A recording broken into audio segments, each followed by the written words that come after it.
Mesdames, Messieurs, amis téléspectateurs, bonjour. Comment allez-vous? Je me porte bien.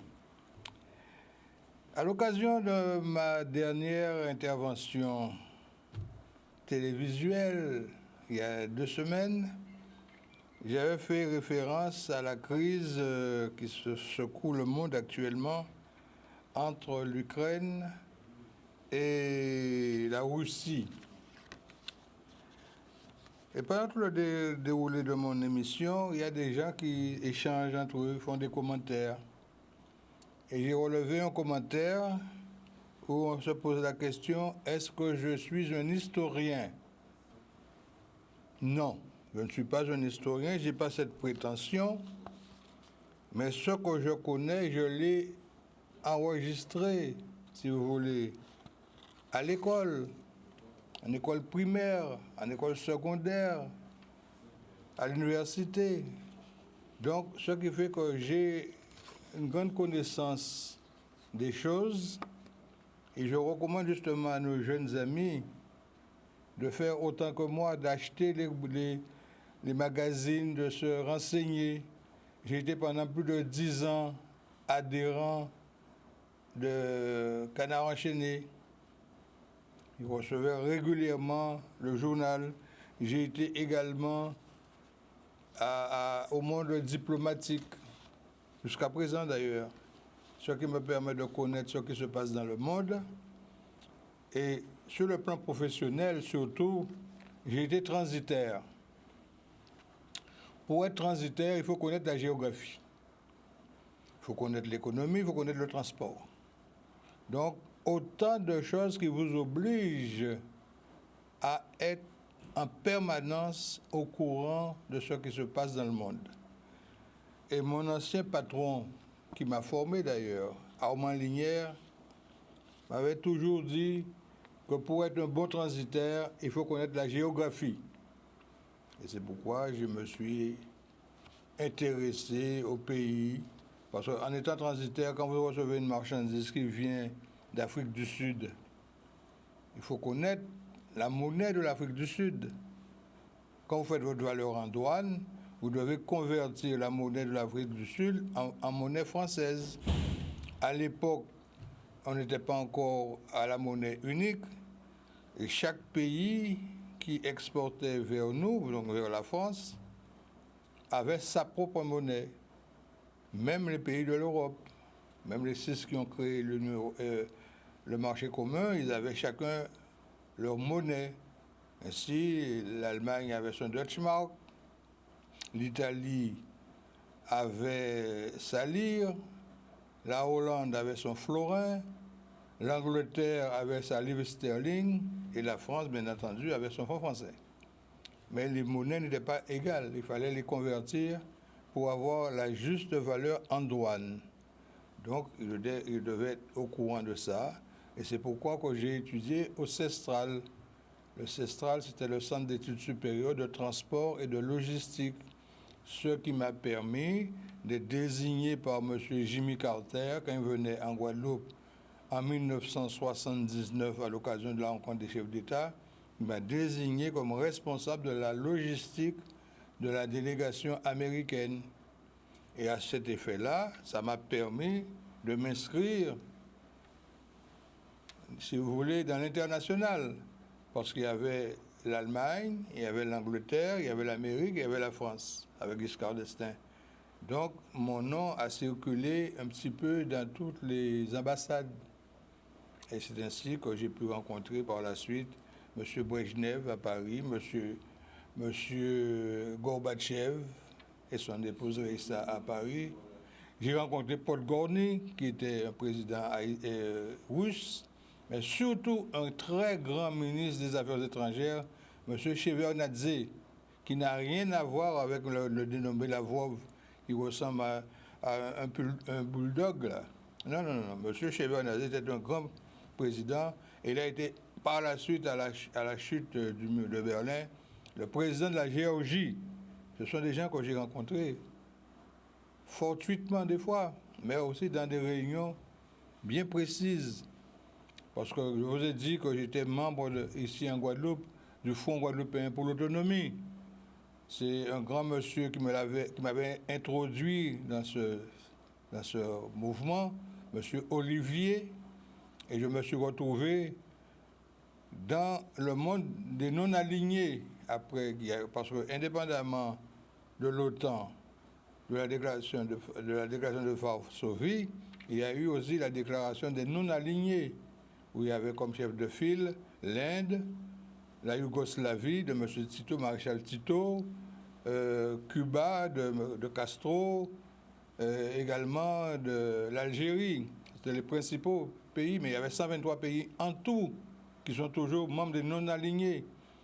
C'est-à-dire qu'on connaît toujours les membres de l'OTAN, les membres de la déclaration de Varsovie, que M. Poutine veut reconstituer, mais il y a également les États non alignés au nombre de 129 ou 123, je ne me rappelle plus, mais c'est à peu près ça, 129 ou 123 membres, et qui forment cet ensemble de pays qui observent ce qui se passe actuellement. Parce que si jamais, dans sa grande folie, je dirais, M. Poutine déclenchait la guerre nucléaire, ce sont tous ces pays-là qui seront concernés. Tous les pays seront concernés, l'Australie, etc., la Nouvelle-Zélande, la Corée du Nord, la Corée du Sud, tous les pays seront concernés. Alors vous imaginez bien que parmi ces pays, il y a ceux qui détiennent la bombe atomique. La France, pour le moment, est le seul pays d'Europe à la détenir, puisque l'Angleterre qui la détient a quitté l'Union européenne. La France reste le seul pays à avoir la bombe atomique en Europe. Mais la France a aussi des bases ailleurs, tout comme l'Amérique a des bases ailleurs. Et dans ces bases-là, il y a des stockages de nucléaire.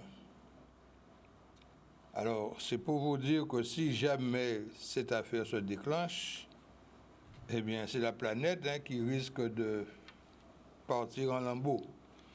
Alors, je suis également membre de la Fédération internationale du commerce, de l'industrie et de l'économie, voilà ma carte.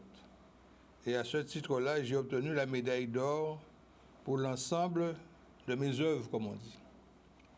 La Fédération internationale du commerce, de l'industrie et de l'économie, on y retrouve des chefs d'État. Bien entendu, on retrouve des ministres, des premiers ministres, des ministres des Affaires étrangères, des ministres des Finances de ces pays. Et je suis avec ces gens-là et nous débattons des choses du monde. Et notre petit pays, la Guadeloupe, qui a un potentiel considérable qu'on n'a jamais pu mettre réellement en exploitation, puisque nous restons enfermés dans un système de canne, de banane. Je dois vous rappeler que s'il y a du melon d'exportation en Guadeloupe, c'est moi qui l'ai créé. C'est moi qui ai créé la première exploitation de melon d'exportation en Guadeloupe. Maintenant, ça a été... Moi, comme je ne suis pas agriculteur, je suis économiste. J'ai laissé à ceux qui connaissent mieux que moi l'agriculture de prendre le relais. Mais c'est moi qui ai créé la première société d'exportation de melon, de production et d'exportation de melon. Ça s'appelle la SPC, Société de production et de commercialisation, dont j'étais co-gérant avec un métropolitain qui était lui-même transitaire à Bordeaux. Et nous avons développé l'exportation du melon. Et si nous avons un melon qui est le numéro 1 mondial, la Guadeloupe me doit ça. Je ne demande rien, mais je vous dis, voilà ce que j'ai fait. Je n'ai besoin de rien. Mes enfants ont réussi leur vie jusqu'à présent. Ma fille est née au Canada, elle est très intégré dans la vie canadienne. Mon fils lui-même, il est à Paris, à la Défense, au niveau du groupe La Poste. Et ma fille cadette, elle est à Saint-Martin, où elle travaille notamment pour l'éducation nationale. Donc, je n'ai pas de problème particulier et c'est pourquoi que je peux vous parler très librement et je sais de quoi je parle. Alors, pour revenir à ce qui se passe actuellement en Ukraine, je vous l'avais dit que M. Poutine, il s'est hasardé à dire que si jamais quelqu'un s'interpose à ce qui se passe en Ukraine, cette personne-là aura directement affaire à lui. Et c'est du fanfaronnade, comme je vous dis. Parce que c'est très bien que dans sa grande sagesse, les responsables de l'OTAN n'interviendront pas pour ne pas créer le désastre. Parce qu'avec ce monsieur-là, on ne sait pas réellement s'il n'appuiera pas sur le bouton pour déclencher l'arme atomique, l'arme nucléaire. Il est vrai qu'avant qu'il le fasse, il y a quand même ses principaux conseillers, le ministre de la Défense de la Russie, le chef d'état-major des armées de la Russie. Ce sont des gens quand même qui ne sont pas aussi speed que lui. Alors je vous fais remarquer une chose. Il y a eu une rencontre à M. Poutine et M. Xi Jinping, le président chinois. Ils ont passé en revue un bataillon. Vous remarquerez que M. Xi Jinping marche calmement, posément. Mais à côté de lui, qui est plus petit que Xi Jinping d'au moins 50 cm, on voit ce M. Poutine comme un va-t-en-guerre. Il est pressé, alors que Xi Jinping est calme, posé, qui a une stature vraiment de chef d'État. Alors que M. Poutine, il devrait revoir ces photos-là pour comprendre qu'il devait se calmer un peu. En tout cas, nous attendons au pire. Au pire, notamment si la guerre se déclenche, mais surtout au pire des sanctions économiques que nous aurons nous-mêmes à subir. Parce que comme vous le savez, l'Ukraine est l'un des 8 meilleurs producteurs de blé au monde. La Russie est peut-être le numéro 1 des producteurs de blé au monde. Le blé, c'est avec ça qu'on fait la farine. C'est avec ça qu'on fait les pâtisseries. Donc pâtisserie surtout pour les enfants, comme on peut l'imaginer, et la farine pour faire le pain. Alors imaginez-vous que le prix de la farine, qui a déjà augmenté, va continuer à augmenter tant que cette crise persistera. Nous ne produisons pas de farine. J'ai mon ami Marcellus Nubré d'ailleurs, qui a monté une petite affaire de farine, de comment ça s'appelle, de fruits à pain. Mais c'est pas avec ça qu'on va vivre, hein. C'est pour faire quelques essais, quelques petits gâteaux localement. Mais c'est pas avec la farine de fruits à pain qu'on va vivre. À moins qu'un gros industriel se décide à monter une usine de farine à partir de fruits à pain, il y a la farine manioc, bien sûr, mais c'est pas suffisant. Mais de malanga, de d'igname et tous nos féculents, quoi. On pourrait envisager ça, mais il faut un gros investissement qu'on ne peut pas faire pour le moment. Et même la petite usine que nous avons à Margalante, qui a eu un grave accident, n'est pas encore tout à fait prêt à fonctionner, puisque les dépenses de réparation ne sont pas totalement couvertes. Alors, c'est pas dire qu'on peut s'attendre au pire, mais je demande aussi à nos agriculteurs de se mettre au travail tout de suite, de ne pas attendre. Planter petits figues, planter bananes, planter maté, planter malanga, planter ado, même tant qu'à disparaître, ado, planter ado pour nous manger. Il faut nous trouver un temps pour nous manger. Il ne faut pas nous attendre que bateau-là porte les conteneurs pour nous. Et d'ailleurs, je vais saluer une action du groupe GBH, de M. Bernard Ayotte, il faut le citer, qui a offert un conteneur de produits à la banque alimentaire. Ça, il faut le reconnaître. Certains diront que c'est une petite goutte d'eau dans un océan de profit. Mais n'empêche, il l'a fait. Et on doit saluer ce geste pour l'encourager à en faire d'autres. Et là, j'ai une pensée toute particulière pour mon ami de Virginie, qui est responsable d'Estrela, avec lequel j'ai entretenu de très bonnes relations, et également mon vieux camarade de longtemps à Martinique, qui est un responsable au niveau du groupe, Bernard Ayotte, Bagoé, mon vieux camarade Bagoé. Je salue ces deux amis-là, parce que nous avons passé des moments fort intéressants ensemble. Et monsieur de Virginie qui gère d'Estrélan, je vous assure que c'est un monsieur que vous devez connaître, qui est d'une très grande courtoisie et qui est toujours prêt à vous expliquer, à vous conseiller même pour faire des investissements au sein d'Estrélan. C'est lui qui gère d'Estrélan. Voilà ce que je vais vous dire aujourd'hui. Mais je vous rappelle malgré tout que notre maladie infernale, la Covid, continue à faire des ravages en Guadeloupe. Il fallait s'y attendre. Monsieur le préfet a autorisé l'ouverture du carnaval, ce qui était une bonne chose pour détendre les esprits, mais en même temps, ça a développé la maladie qui était en sommeil, parce que cette maladie-là, comme disent certains médecins, c'est peut-être pas une maladie curable, il est certainement incurable, parce qu'il reproduit des petits et reproduit des variantes. Alors, dès lors qu'il se reproduit, donc on peut l'avoir pendant des temps très longs.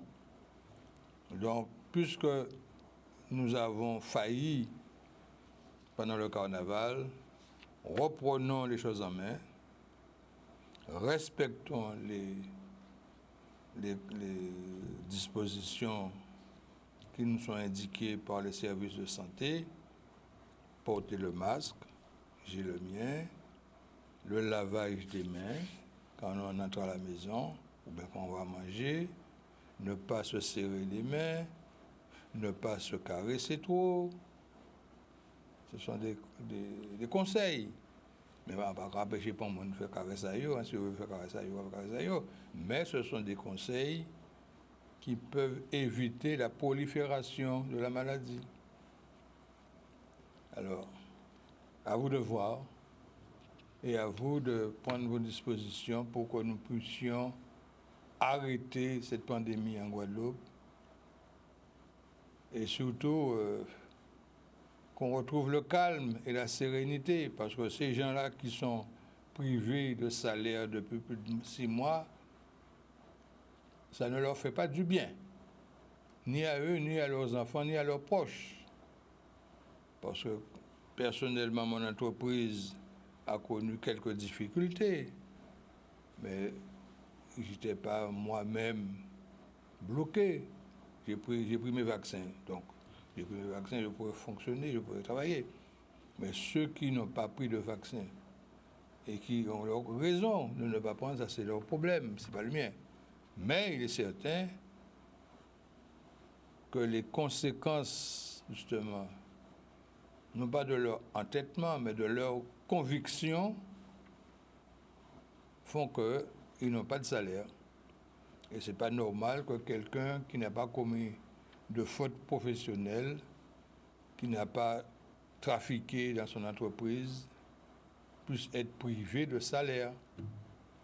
Et notamment dans des professions où on prend beaucoup d'années pour accéder au diplôme. Pour être médecin, il faut minimum 8 ans. Hein. Pour être infirmier, c'est 4 à 5 ans. Vous comprenez? Et même pour ceux qui sont secrétaires médicaux ou agents hospitaliers, simples agents hospitaliers, là aussi, il faut faire des études pour accéder à ces postes-là. Donc, ce sont des gens qui ont fait des sacrifices pour eux-mêmes, mais aussi pour leurs parents qui leur ont payé les études et qui attendaient au moins que quand ces enfants-là commenceraient à travailler, qu'ils pourraient souffler un peu. Moi, j'ai 80 ans. Je suis toujours sur la brèche. Tant mieux pour moi. Mais il y a des gens qui ont 60 ans, qui ont 70 ans, qui ne sont plus en capacité de travailler. Donc, leurs enfants sont là pour leur donner un coup de main. Mais si ces enfants-là sont privés de salaire, eh bien, c'est la fin du monde, quoi.